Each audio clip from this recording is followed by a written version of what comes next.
राज्य उत्तराखंड में खनन माफियाओं की दबंगई जारी है। उन्हें पुलिस तक का खौफ नहीं है। अब काशीपुर के आईआईटी थाना क्षेत्र से बड़ी घटना सामने आई है।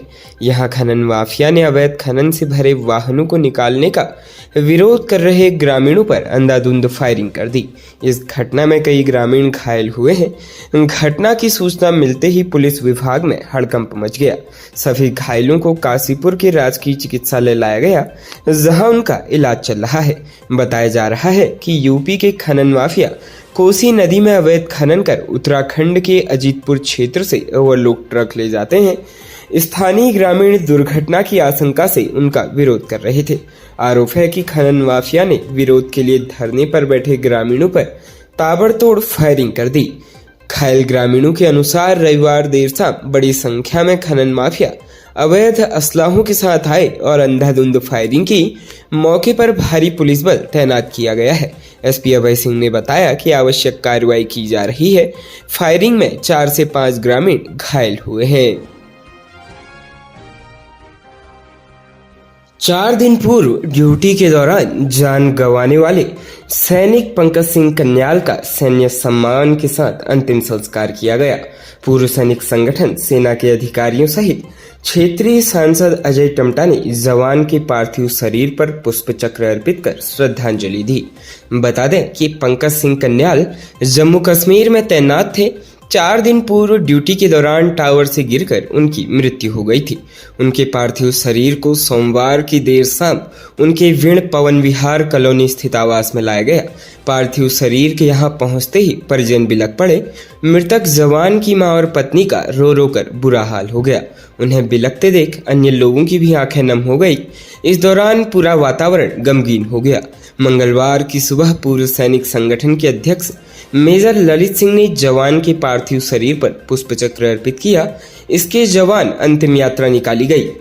मुआनी स्थित रामगंगा घाट में सेना के अधिकारियों के अलावा सांसद अजय टमटा ने जवान की पार्थिव शरीर पर पुष्पचक्र अर्पित किया। इसके बाद सैन्य सम्मान के साथ पंकज सिंह का अंतिम संस्कार किया गया। पंकज के बड़े भाई मोहित कन्याल और चचेरे भाई पूरन कन्याल ने मुखाग्नि दी। सेना की पूर्व सैनिक संगठन द्वारा इस जवान के परिवार को हर संभव मदद का आश्वासन दिया गया है। इस अवसर पर संगठन के उपाध्यक्ष मयूख भट्ट सहित बड़ी संख्या में जवान उपस्थित रहे। प्रदेश में खटीमा के चकरपुर में एक नवविवाहिता का शव कमरे में फंदे पर लटका हुआ मिला है। पुलिस ने पोस्टमार्टम के बाद महिला का शव परिजनों को सौंप दिया है। विवाहिता की जान जाने के कारणों का पता नहीं चल सका है। मृतका के विवाह को 8 माह ही हुए थे। पुलिस से प्राप्त जानकारी के अनुसार कुटरी निवासी उर्मिला पत्नी जीवन सिंह का शव बीती रात्रि कमरे में पंखे पर दुपट्टे से लटका हुआ मिला। काफी समय से कमरा बंद देख पति ने कमरे में झांक कर देखा तो पत्नी का शव फंदे पर लटका देख वह स्तब्ध रह गया। मौके पर पहुंची चकरपुर चौकी पुलिस ने शव को नीचे उतारकर पंचनामा भरकर मोर्चरी में रखवा दिया है। बताया गया है कि नवविवाहिता का मायका चंपावत जनपद के चलथी में है। उसका विवाह मार्च 2023 में कुटरी निवासी जीवन के साथ हुआ था। जीवन गुजरात में एक होटल में नौकरी करता है। वह 1 माह पहले घर आया था। पुत्री की मौत की सूचना पाकर मायके के लोग भी चकरपुर पहुंच गए। महिला की मौत से परिवार में कोहराम मचा हुआ है। उत्तराखंड के मुख्यमंत्री पुष्कर सिंह धामी ने सोमवार को हरिद्वार में जूना पीठाधीश्वर आचार्य महामंडलेश्वर स्वामी अवधेशानंद गिरी के 25 वर्ष पूरे होने पर आयोजित आध्यात्मिक सम्मेलन में एक ऐलान किया। इस घड़ी में उन्होंने जनवरी 2024 में उत्तराखंड में समान नागरिक संहिता को लागू करने का वादा किया, जिसके लिए उन्होंने एक विशेष समिति की गठन की घोषणा की है।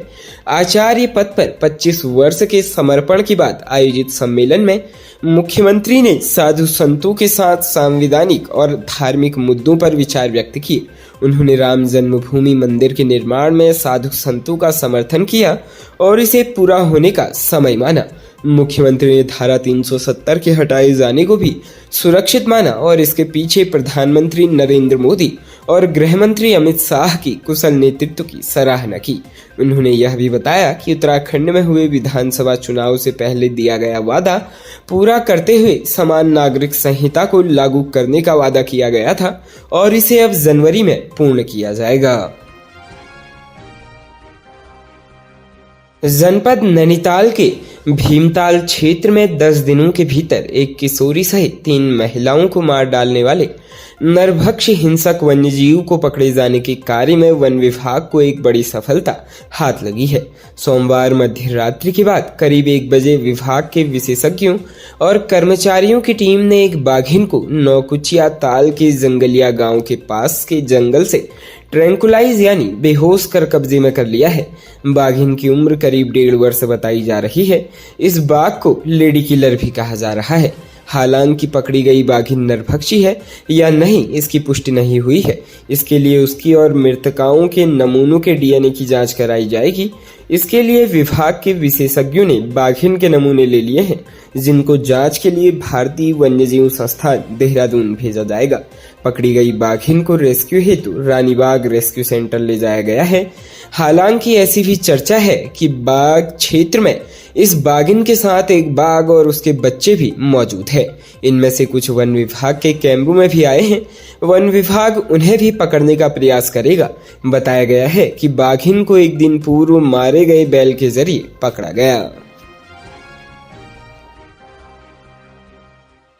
राज्य उत्तराखंड में हरिद्वार जनपद के मंगलौर से मंगलवार सुबह सुबह बेहद दर्दनाक दुर्घटना की खबर सामने आ रही है।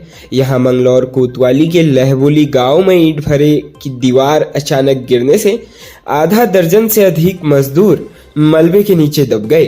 अब तक 500 मलबे से निकाले जा चुके हैं, जबकि 3 की हालत गंभीर बताई जा रही है।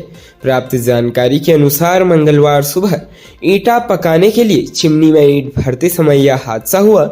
इस दौरान सैकड़ों मजदूर बुग्गियों से चिमनी के अंदर पकाने के लिए कच्ची ईंटें लेकर उनकी दीवार बना रहे थे। तभी ईंटों की कच्ची दीवार अचानक भरभरा कर गिर गई और अनेक मजदूर इनके नीचे मलबे में दब गए। मंगलौर कोतवाली प्रभारी प्रदीप बिष्ट ने बताया कि अब तक 500 बाहर निकाले जा चुके हैं, जबकि 3 मजदूरों की हालत गंभीर बनी हुई है, जिन्हें अस्पताल में भर्ती कराया गया है। इनमें से 3 मजदूर लहबोली गांव के, एक मजदूर मुजफ्फरनगर का और अन्य स्थानीय गांव के हैं। इसके अलावा आसू और समीर सहित 5 लोग घायल हो गए हैं। खबरों में बने रहने के लिए धन्यवाद। खबरों से प्रकाशित रहने के लिए कुमाऊनी कुटुंब को सब्सक्राइब करना न भूलें तथा खबरों को शेयर कर सहयोग प्रदान अवश्य करें।